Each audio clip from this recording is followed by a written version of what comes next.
अयोध्या स्थित कालकुलालय के इस मनमोदकर मुदमंगल विधायक कार्यक्रम में आप सभी सुजनों का, सुधी श्रोताओं का हार्दिक स्वागत है, अभिनंदन है। आज हम लक्ष्मी प्राप्ति के उपायों के क्रम को आगे गति प्रदान करते हुए कतिपय गणपति के तंत्र प्रयोग प्रस्तुत करेंगे, जिनके करने विधिवत संपादित करने से धनागम का मार्ग प्रशस्त होता है। आइए सबसे पहले हम आज गणपति का प्रातः स्मरण कर लें। प्रातः स्मरामि गणनाथमनाथ बन्धुं सिन्दूरपूरपरिशोभितगण्डयुग्मम् उद्दण्डविघ्नपरिखण्डनचण्डदण्डम् आखण्डलादिसुरनायकवृन्दवन्द्यम् प्रातर्नमामि चतुराननवन्द्यमानम् इच्छानुकूलमखिलं च वरं ददानम् तं तुन्दिलं विरसनाधिपयज्ञसूत्रं पुत्रं विलासचतुरं शिवयो शिवाय प्रातर्भजाम्यभयदं खलु भक्तशोकं दावानलं गणविभुं वरकुञ्जरास्यम् अज्ञानकाननविनाशनः व्यवाह उत्साहवर्धनमहं सुतमीश्वरस्य श्लोकत्रयमिदं पुण्यं सदा साम्राज्यदायकम् प्रातरुत्थाय सततं यः पठेत् प्रयतः पुमान्। जो प्रतिदिन श्री गणपति के इस प्रातः स्मरण स्तोत्र का प्रातःकाल उठ करके पाठ स्मरण करता है, उसके जीवन में सुख साम्राज्य की समृद्धि होती है। गणपति की उपासना से धन बुद्धि दोनों की प्राप्ति होती है। यदि सद्बुद्धि नहीं है तो धन का सदुपयोग हम नहीं करेंगे, धन का दुरुपयोग होगा, अनर्थकारी कार्यों में खर्च होगा और जीवन अस्त व्यस्त हो जाएगा। गणपति की कृपा से जो धनागम होता है उससे सद्बुद्धि की वृद्धि होती है, दुर्बुद्धि कुबुद्धि नहीं आती। धन प्राप्ति के तांत्रिक उपायों में मैं गणेश जी से संबंधित प्रयोगों को प्रस्तुत कर रहा हूं। इनमें से जो भी यथासाध्य अपनी अभिरुचि के अनुसार यथासंभव आप आचरित कर सकें, उनको आप करें, उसका लाभ प्राप्त करें। बहुत सारे प्रयोग अनुभूत प्रयोग हैं और निश्चित रूप से अचूक भी हैं। पहले भी प्रारंभ में गणपति से संबंधित वक्तव्यों में मैं आप सबको बता चुका हूं। गणेश जी जल तत्व प्रधान देवता हैं, इसलिए जल तत्व प्रधान राशियों वाले व्यक्तियों को धन लाभ हेतु गणपति की उपासना अनुकूल और लाभप्रद सिद्ध होती है। गणपति के अन्य ऑडियो में जल तत्व वाली कौन कौन सी राशियां हैं, इसका सम्यक उल्लेख विवेचन किया जा चुका है। पुत्र और धन धान्य की समृद्धि के लिए गणपति सहस्त्र नामावली से मोदकार्चन, लवंगार्चन और दूर्वार्चन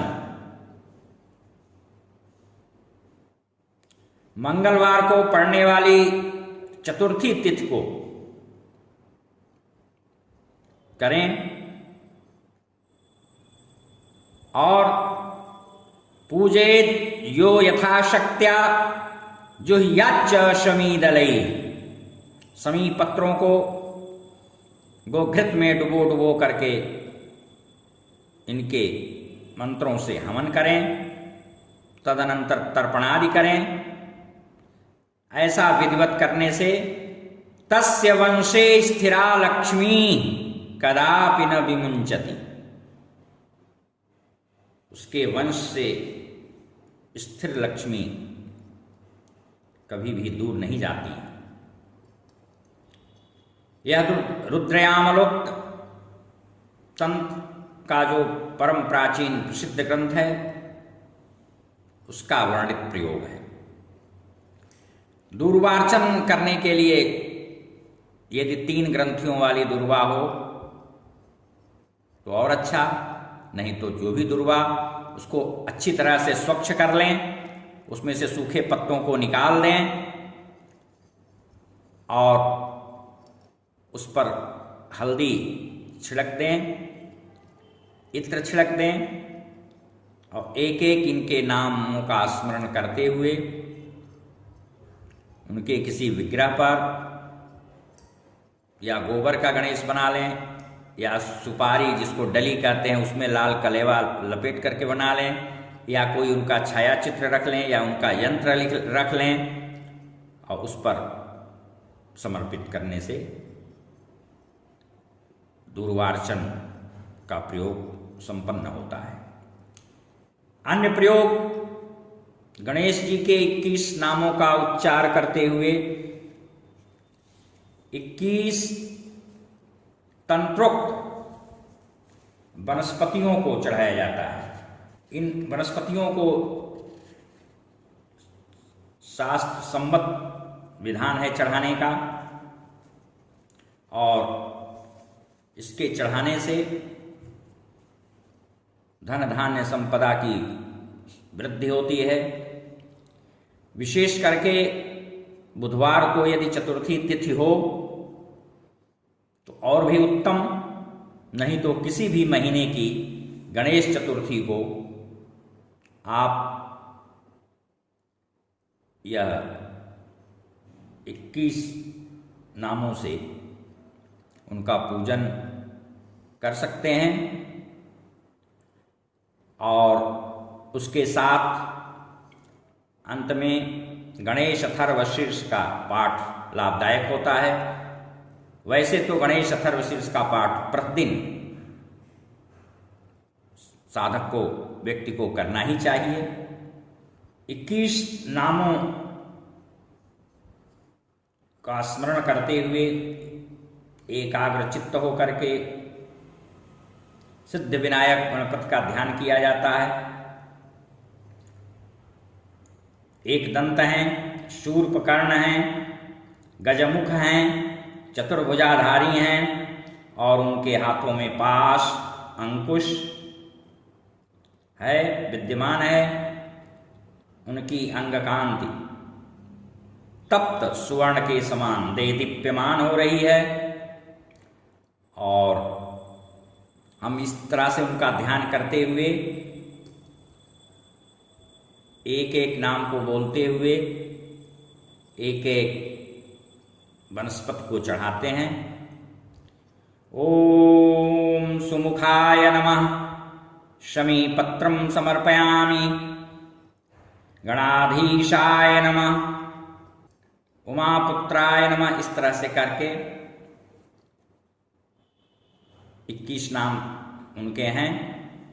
गजमुखाय नमः, लंबोदराय नमः, हरसूनवे नमः, शूर्पकर्णाय नमः, वक्रतुंडाय नमः, गुहाग्रजाय नमः, एकदंताय नमः, हेरंबाय नमः, चतुर्होत्रे नमः, सर्वेश्वराय नमः, विकटाय नमः, इभतुंडाय नमः, विनायकाय नमः, कपिलाय नमः, वटवे नमः, भालचंद्राय नमः, सुराग्रजाय नमः, सिद्धिविनायकाय नमः।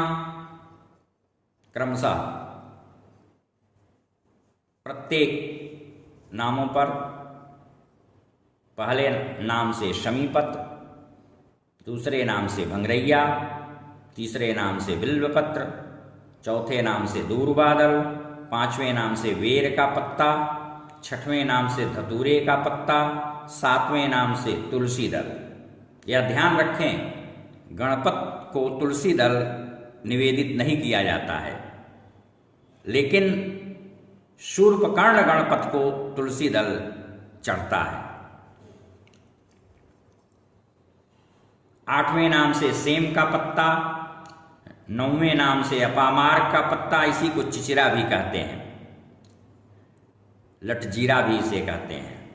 10वें नाम से भटकटैया का पत्ता, 11वें नाम से सिंदूर वृक्ष का पत्ता, 12वें नाम से तेजपात, जिसको तेजपत्ता कहा जाता है, 13वें नाम से अगस्त का पत्ता, 14वें नाम से कनेर का पत्ता, 15वें नाम से अस्मात पत्र, 16वें नाम से आक का पत्ता, 17वें नाम से अर्जुन का पत्ता, 18वें नाम से देवदारू का पत्ता, 19वें नाम से मरुआ पत्र, 20वें नाम से गांधारी पत्र और 21वें नाम से केतकी पत्र।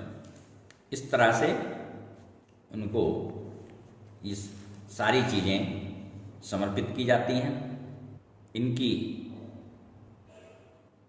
कुछ शक्तियाँ हैं, उन शक्तियों का भी स्मरण कर लेने से विघ्न नहीं आते हैं। तीव्रां च ज्वालिनन्दां भोगदां कामरूपिणीं उग्रां तेजोवतीं सत्यां ततो विघ्न विनाशिनी रक्तांगरागवसनां रक्तमाल्याभूषणाम् इत्यादि। लक्ष्मी प्राप्ति के लिए एक गणपत का बहुत ही महत्वपूर्ण स्तोत्र है और उसके भी पारायण का पाठ का विधान बताया गया है। ओम नमो विघ्नराजाय सर्वसौख्यप्रदायिने दुष्टारिष्ट विनाशाय पराय परमात्मने लंबोदरं महावीर्यं नागयज्ञोपशोभितम् अर्धचंद्रधरं देवं विघ्नव्यूह विनाशनम्।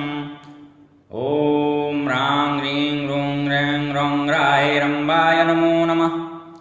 सर्वसिद्धिप्रदोषित्वं सिद्धिबुद्धिप्रदो भव चिन्तितार्थप्रदस्त्वं हि सततं मोदकप्रियः सिन्दूरारुणवस्त्रैश्च पूजितो वरदायकः। इदं गणपतिस्तोत्रं यः पठेत् भक्तिमान् नरः तस्य देहं च गेहं च स्वयं लक्ष्मीर्न मुञ्चति। यह लघुकाय उनका स्तोत्र लक्ष्मी की कृपा प्राप्त कराने में बहुत ही सहायक सिद्ध होता है। श्री कृष्ण यामल तंत्रागत ऋणहर्ता गणेश स्तोत्र का पाठ और उसके अंत में आए हुए महामंत्र का यथाशक्ति जप, प्रतिदिन कम से कम 1000 जप और 21 पाठ करने से मनोभिलषित धन फल प्राप्ति होती है। 1 वर्ष या खटमास यानी 6 मास तक नित्य नियम से इसको किया जाना चाहिए। रुद्रयामलोक्त ऋण मुक्ति कारक गणेश स्तोत्र भी ऋणमोचक एवं धनदायक है और यह धूम्र गणपति का ध्यान करके प्रारंभ किया जाता है।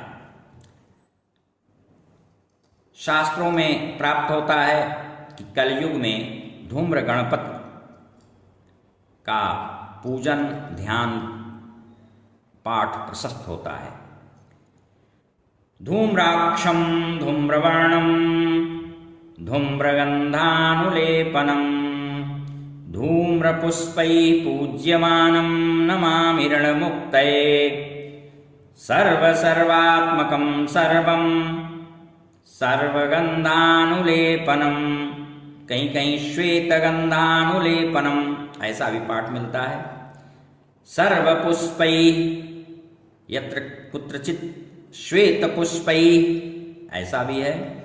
पूज्यमानम नमामि ऋणमुक्तये, गणेश जी के षडक्षर मंत्र का जप करने से भी दरिद्रता दूर होती है और धन संपदा की अभिवृद्धि होती है। 3 वर्ष लगातार कम से कम 6 माला वक्रतुंड गणपति के षडाक्षर मंत्र का जप और महीने में दोनों चतुर्थी को हवन तर्पण किया जाना चाहिए। हवन में लाल चंदन मिला दें, उसका बुरादा, श्वेत तिल, कैथा, दूर्वा, कपूर, गाय का घी प्रयोग में लाएं। तर्पण में जो जल आपने रखा है उसमें लाल चंदन, लाल फूल, हल्दी, कपूर, शहद, गोदुग्ध, संभव न हो तो केवल जल से, दूर्वा या किसी रक्त पुष्प के द्वारा उससे हाथों में लेकर मंत्र को पढ़ पढ़ करके तर्पण करें। इससे निश्चित धनागम होगा।